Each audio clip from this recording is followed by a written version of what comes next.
Let me add my word of welcome to each one that's present. We have people here from many states in the United States and from Australia, and I don't know from where else. But it's a pleasure to be hosting this lectureship again. We pray that God indeed will bless each one of us during this week.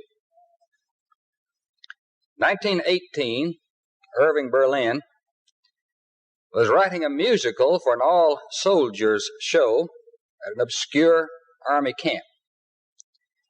He wrote a concluding number for that show, but it didn't seem appropriate, so he just laid it aside and wrote something else.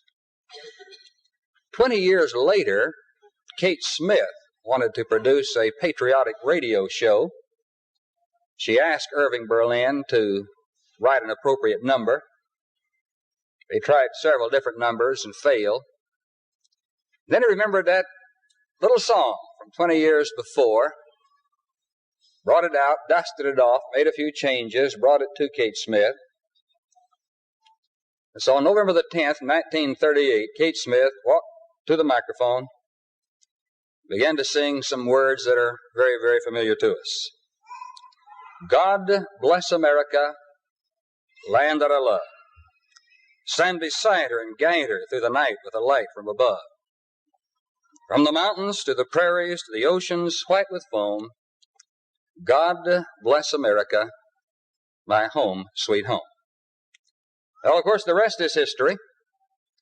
This song became the most popular patriotic song during World War II. It's presently on the list of the 16 most popular songs of all time in America. Often it has been suggested that it should be our national anthem. We want to be asking a question concerning the sentiment of that song. We want to first of all phrase the question like this: has God blessed America? Has the prayer and the desire of that song been fulfilled? And I think with but little reflection, those of us present here this morning can say with a great deal of assurance, yes, indeed, God has blessed America. We think of the boundless beauty of this country. We think of the almost unlimited natural resources. We say we have been blessed above all peoples who've ever lived. Joe Barnett recently suggested a way we can talk about our blessings. He said we need simply to compare ourselves with other nations of the earth. And specifically, he suggested a comparison with Russia. He said to make our living standard on the same basis as Russia, we would need to abandon half of our steel capacity, half of our petroleum capacity, destroy 3 out of every 5 hydroelectric plants, get along on 1/3 of the volume of our natural gas, rip up 13 out of every 14 paved highways, and destroy 19 out of every 20 cars and trucks. He noted that America has only 6% of the world's population, about 7% of the world's land area, but that we possess some 45% of the world's automobiles, 60% of the world's telephones, 30% of the radios, and 80% of the television sets. And of course, in addition to these physical blessings, we can add the freedoms we enjoy, the freedom of speech, the freedom of religion. And again, we say, indeed, God has blessed us abundantly. And now we want to change the wording of that, because this is the thrust of this message this morning, and ask this question: will God always bless America? You see, simply because God one time blesses a nation is not an assurance that God will always bless that nation in the same way. The records of history are filled with nations who one time were blessed by God, but who forgot the source of their blessings, from whom God then removed his care and his protection. Will God always bless America? In Romans, the 1st chapter, again and again and again, the statement is made, God gave them up. But it is stressed that God never gave them up until, first of all, they gave God up. A passage that's going to be mentioned, I'm sure, many times during this lectureship is Proverbs, the 14th chapter, verse 34. Righteousness exalteth a nation, but sin is a reproach to any people.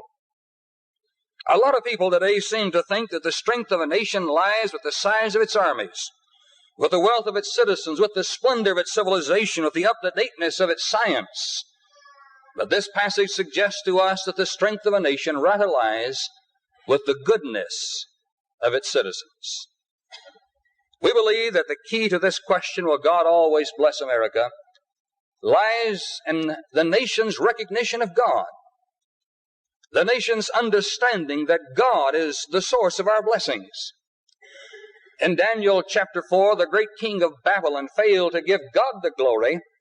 He became as a wild beast and began to eat grass like the beast of the field. Will God be able to bless America in the present course that she's taking?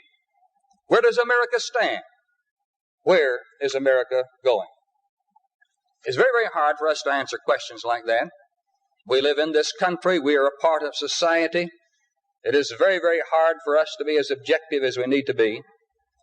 And we want to suggest then this morning that perhaps we can learn the lessons by going to the past, by drawing some parallels with those in days past who've been blessed, who forgot the real source of their blessings and whom God then gave up. Specifically, we want to go this morning to the nation of Rome. Now this afternoon at 5 o'clock, I believe it is, or maybe at 6 o'clock, we're going to have a magnificent lesson just on Rome and lessons we can learn from Rome. And I'm not going to be going to that depth here this morning. I want to rather go to the conclusions reached by Gibbons as a result of his monumental work, The Decline and Fall of the Roman Empire, one of the great works of history in the American and English language. Gibbons says that Rome, that great nation of the past, the one that literally spread over the entire civilized world, that was blessed so abundantly, fell for 5 principal reasons. You may have heard these before, but I'd like you to stay with me as we read them, because we're going to be using these to draw a parallel in just a moment. Gibbons says number 1 was the rapid increase of divorce, the undermining of the dignity and sanctity of the home, which is the basis of human society. Number 2, higher and higher taxes and the spending of public monies for free bread and circuses for the populace. Number 3, the mad craze for pleasure, sports becoming every year more exciting and more brutal. Number 4, the building of gigantic armaments when the real enemy was within, the decadence of the people. Number 5, the decay of religion, faith fading into mere form, losing touch with life, and becoming impotent to warn and to guide the people. Now, quite frankly, these 5 items should make all of Western civilization stop and think. But it will be our purpose this morning to zero in on America and to see what parallels we can draw. Is America moving in the direction that Rome moved immediately before it fell? Let's first of all look at number 1, the rapid increase of divorce, the undermining of the dignity and sanctity of the home, which is the basis of human society. I'm sure that all of us are aware of the fact that God established the home to bless mankind. God saw that it was not good that man should be alone. He determined to make a helpmeet suitable for man.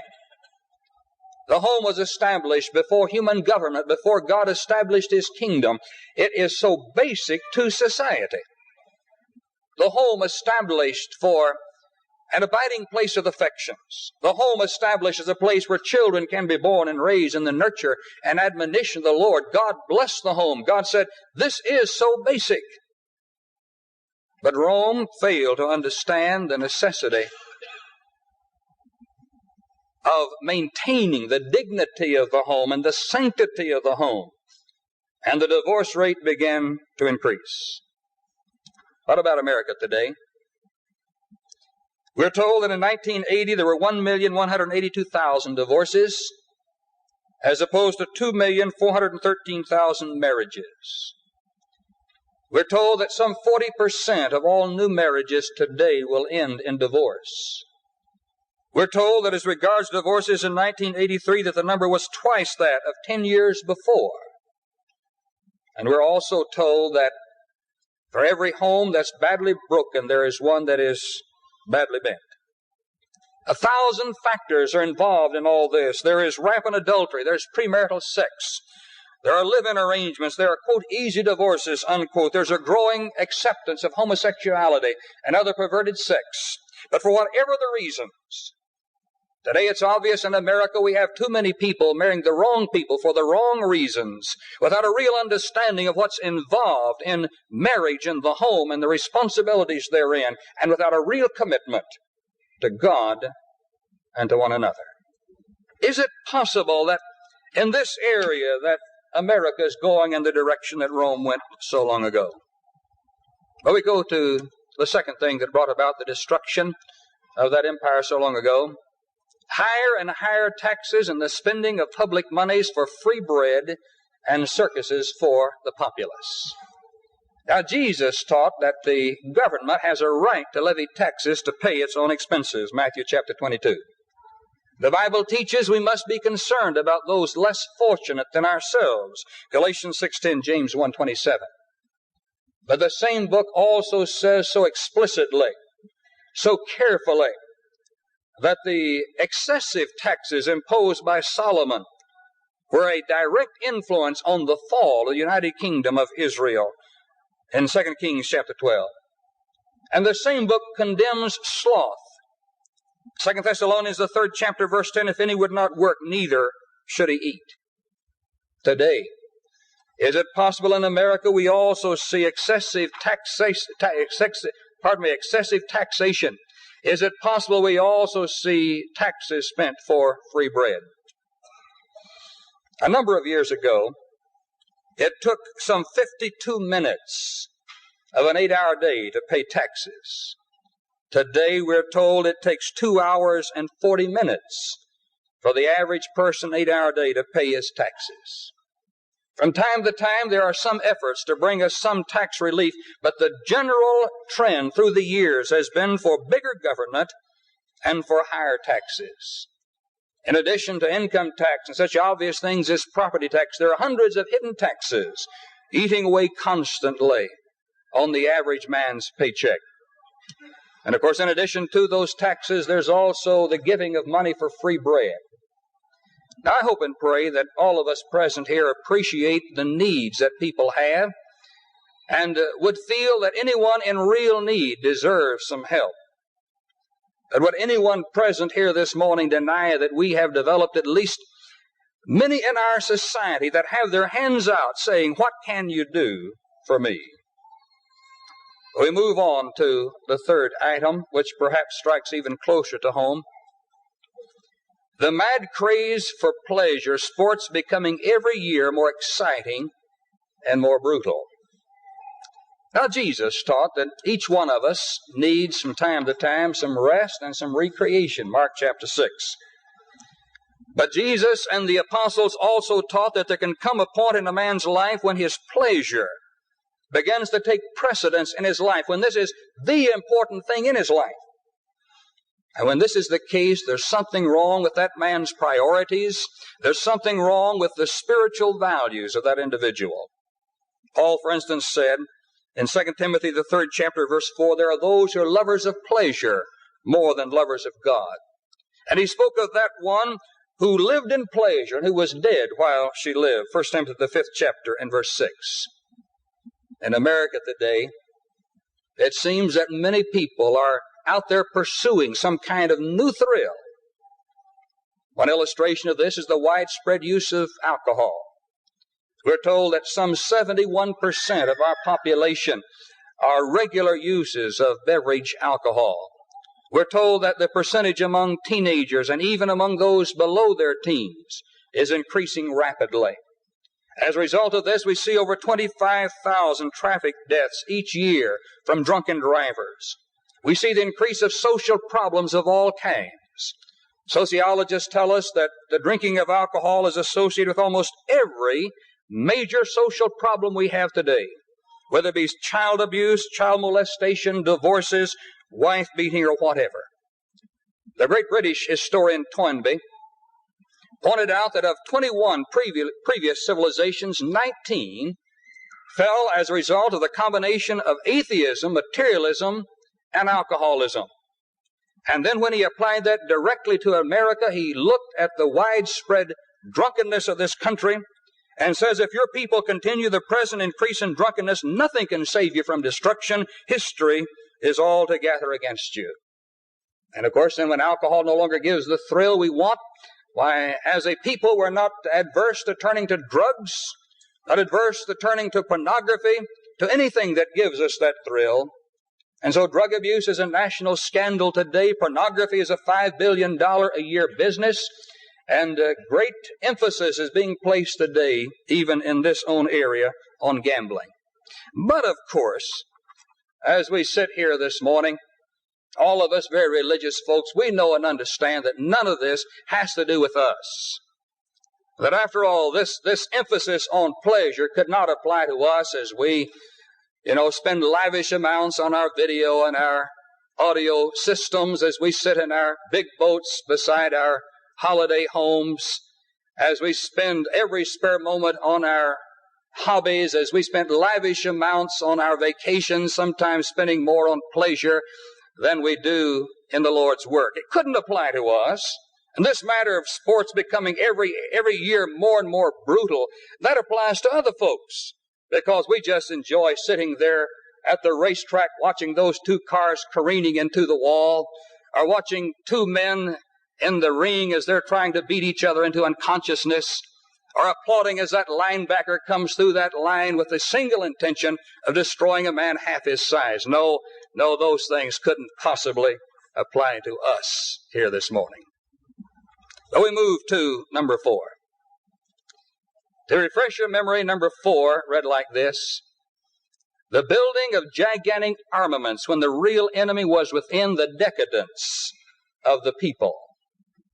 Well, again, Jesus Christ emphasized that there is a valid place for a nation being prepared to defend itself. He said the civil government has the right to bear the sword, Romans 13, verse 4.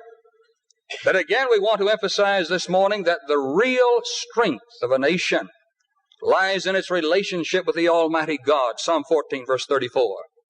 I would even suggest that a turned cheek can be a greater protection than a clenched fist, Matthew 5:39, if it assures that God is on our side, Romans chapter 8 and verse 31.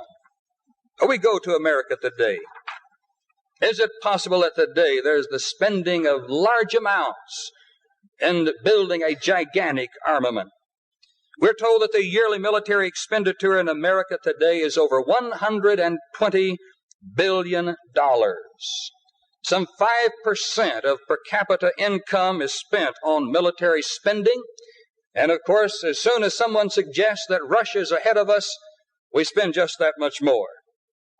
But did you notice what the historian said was the real enemy? No, it wasn't the armies outside. It was the decadence of the people. And what about America today? In days past, Americans have been noted for being a brave people, ready to fight for what they thought was right. Today, I believe the great need is for America to be a good people, ready to stand for what is right, ready to stand for something. It would be so easy for us this morning to hide our heads in the sand and to say peace, peace, when there is no peace, Jeremiah 6:14. But I believe if we look at the signs all about us, we say America is indeed heading toward that classification of being a decadent society. One noted secular writer says today's culture comes close to being a non-moral, normless culture. In other words, without a moral standard, without any real norms and standards to live by.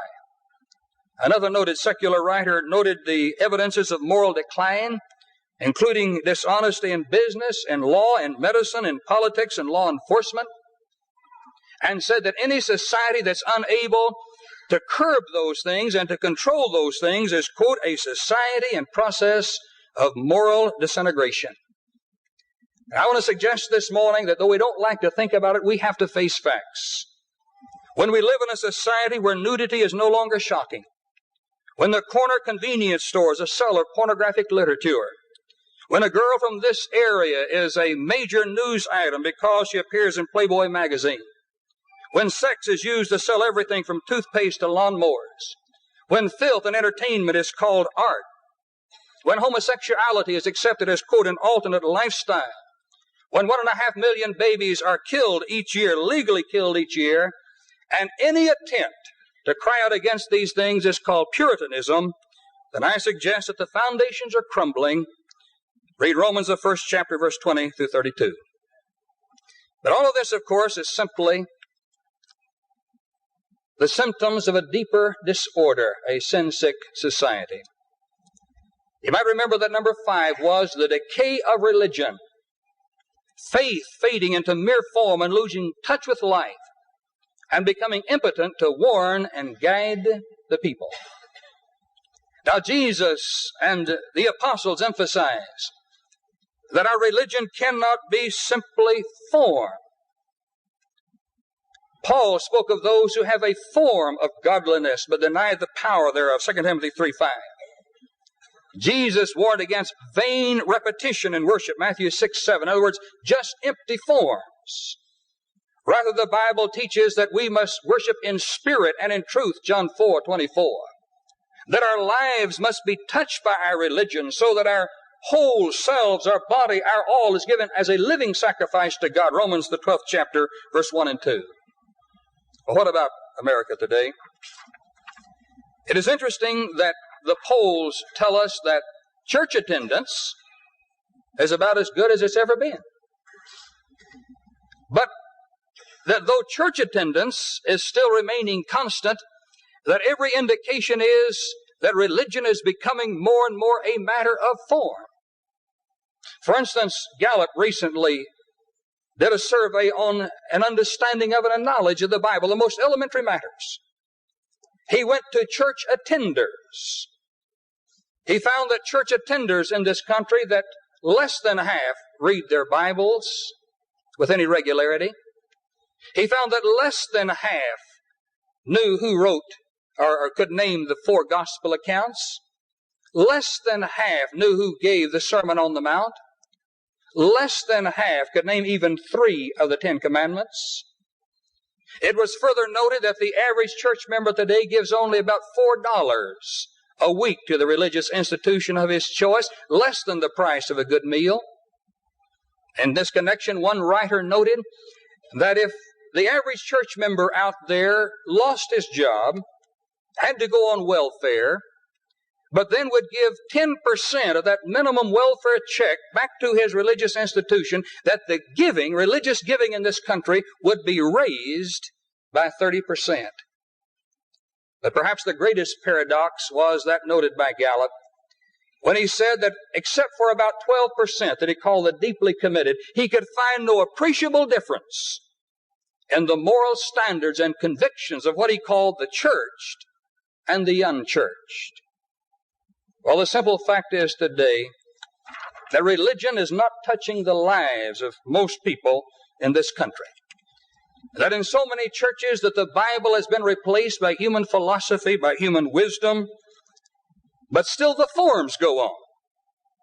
And thus, this very morning, in thousands of church buildings of mainstream churches throughout the U.S., half-filled buildings give out a holy echo as the cherished forms are still observed. As a result of this, thousands have left churches today, what they call organized religion. Today, some 61 million Americans are what are classified as unchurched, not affiliated with some local religious institution. The tremendous need today, of course, is to go back, but not just back to religion, but back to the Bible, back to the church of the Bible, back to the religion of Jesus Christ. Well, so much more could be said concerning this, but hopefully the parallel that we've drawn says to each one of us, indeed, America is traveling a course that can only lead to disaster.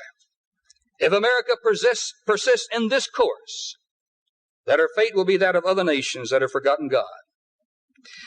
Now, I know this morning, even as I stand here, that such a statement is hard to accept. When Lot, so long ago, went to his sons-in-law, tried to warn them of the destruction, the imminent destruction of Sodom and Gomorrah, The Bible said he seemed as one that mocked, Genesis the 9th chapter, verse 14. But destruction came nevertheless. Just a few moments ago, we heard a lesson on the minor prophets. So many of those prophets, as they went to the people, were mocked, were ridiculed. Yea, some of the prophets, I'm thinking especially of Jeremiah, was considered to be unpatriotic, unfaithful to his nation as he warned of destruction. But destruction came nevertheless. For just a moment, try to imagine that you're going to Rome of yesterday. That you're walking down those magnificent streets in imperial Rome. That as you walk along, you observe the beautiful buildings that look like they will stand for centuries, yea, for thousands of years. And then stand in the Roman Forum. Lift up your voice to the populace and say, citizens of Rome, you've accomplished great things. Jehovah God has blessed you, but you're going in the wrong direction. And unless you change your ways, unless you repent, unless you turn to God who gave you all of these things, in just a relatively few short years, all of this is going to be just ruins. Can you imagine the reception? Can you imagine the reaction of the people? I could well imagine you being laughed out of town. But those people today cannot laugh beneath the crumbling ruins of a lost civilization. Yes, this message today would not be a popular message to most in America, but we believe it to be nevertheless true. Hopefully each one of us then is asking this question, what can we do? And I want to stress this morning that I believe above all else this challenge is a personal challenge. We can be overwhelmed by the situation. We can feel there's so little we can do. I want to stress this morning, in the brief time remaining, I want to stress that each one of us should not be concerned about everything that needs to be done, but to rather be concerned about what I can do, what you can do, what we can do as individuals and as congregations that are represented here. I'm sure that in the course of this lectureship, and perhaps even in some of the exhibits that will be here and there, that some fine suggestions are going to be given on what we can do. It will be time and time again emphasized to those present, because we'll have a great many preachers present, elders, Bible class teachers, that we need to teach and preach constantly more than ever on so many of these themes. It will also be emphasized that we need to be ready to fight for godliness, to try to affect legislation if we possibly can. But the stress I want to give here for just a moment is for each one of us as individuals and as congregations to strive to be the light of the world, the salt of the earth. Jesus emphasized, I think, the importance of the individual when he said, you are the light, you are the salt of the earth. Have you studied on so many occasions, the distinctive use of salt was as a preservative. They had no deep freezes, they had no canning processes. If they didn't eat the meat immediately, they had to preserve it, salt it down in some way, keep that from deteriorating immediately. And I think Jesus is saying that you and I have the capacity, as we live the kind of life we need to live, to help preserve, yea, the society in which we live today. We've mentioned Lot several times, Sodom and Gomorrah several times. If my arithmetic is correct, and if the implication that is given that Lot had both married sons and daughters, if Lot had simply saved those of his own household, he would have had at least 10. And those great cities of the plain would not have been destroyed. The influence of the individual is tremendous. But Jesus said, if the salt have lost its savor, wherewith shall it be salted? It is thenceforth good for nothing but to be cast out and trodden under foot of men. How could salt lose its savor? How could salt lose its saltiness? By losing its distinctive quality. And let me tell you this morning that if we as children of God lose our distinctive quality, if we speak no differently from the world, if we look no different, if we act no differently, then we've lost our savor. If we listen to that adage, everybody's doing it, if we're more concerned about society than we are the Savior, then we're worth nothing, good for nothing, but to be cast out. One way of putting what I'm trying to say is that we need to develop a social conscience. Not just concerned about self, but concerned about this society. Not concerned about what I want, but to be concerned about what all of this is doing to this great nation that all of us love. I hope and pray that we'll accept such a challenge. I know that to the individual who wants to do his own thing, this is not very appealing, but I believe that to the child of God, who has been crucified with Jesus Christ, who no longer lives, but Christ lives within him, that this challenge will be accepted. And I believe I'm speaking to a group of people who know how to accept such a challenge here this morning. My time is up. May God bless us throughout this lectureship as this great theme is studied, that we may leave here with a greater desire to live the kind of lives we need to live and to influence others to do the same. As I close now, let me change the question one last time to this question: will God always bless you? I hope with all of my being that God will always be able to bless America, but that may not be. I do not know the future. You do not know the future. We do not know whether we can turn the direction that America is presently traveling or not. But let me suggest that the most important thing is for you to live, for me to live as we need to live, so that even if America goes, God can bless us. God can bless us here, and God can bless us throughout eternity. Even as God cannot bless America unless America acknowledges him and his will and his way, so God cannot bless you and me unless we too acknowledge that God is above all, and we must do his will as revealed in his holy book. Matthew the 7th chapter, verse 21, Jesus, not everyone that saith unto me, Lord, Lord, shall enter the kingdom of heaven, but he that doeth the will of my Father which is in heaven. We're going to be singing a song of invitation at this time. If you need to be baptized, immersed into Jesus Christ for the remission of sins, that's God's will for your life. If as a child of God you haven't lived the kind of life, you know that as far as America is concerned, you've been part of the problem rather than part of the solution. We're going to give you the opportunity to come. God can bless you if you'll do his will. Please come while we stand and while we sing.